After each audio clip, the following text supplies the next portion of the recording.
ছোট্ট একটি পতঙ্গ, যার জীবন আমাদের অনেকের কাছেই অজানা।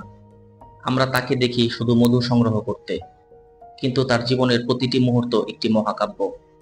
আজ আমরা প্রবেশ করব মৌমাছির সেই গোপন জগতে, যেখানে নিয়ম আর শৃঙ্খলা এক অদৃশ্য সুতোয় বাঁধা। মৌমাছি শুধু মধু সংগ্রহ করে না, তারা একাধারে স্থপতি, প্রকৌশলী এবং শিল্পী। তারা মোম দিয়ে তৈরি করে নিখুঁত ষড়ভুজ আকৃতির ঘর। জানেন কি কেন তারা গোলাকার বা বর্গাকার ঘর না বানিয়ে এই বিশেষ আকৃতি বেছে নেয়? কারণ এটি সবচেয়ে কম মোম ব্যবহার করে সবচেয়ে বেশি জায়গা তৈরি করতে পারে।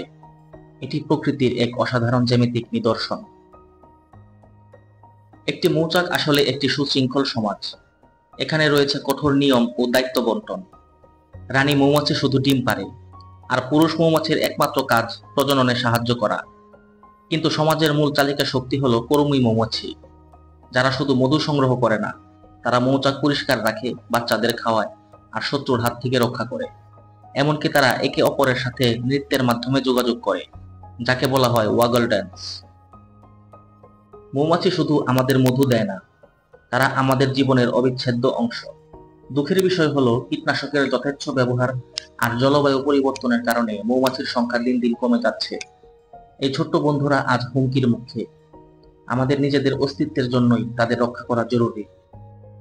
পরের বার যখন কোনো মৌমাছিকে দেখবেন, তাকে শুধু একটি পতঙ্গ হিসেবে দেখবেন না। ভাবুন, সে একজন স্থপতি, একজন যোদ্ধা, আর প্রকৃতির এক নীরব বন্ধু।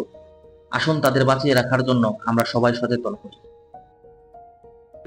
ভিডিওটি ভালো লাগলে লাইক করুন, বন্ধুদের সঙ্গে শেয়ার করুন, আর আমাদের চ্যানেল সাবস্ক্রাইব করতে ভুলবেন না।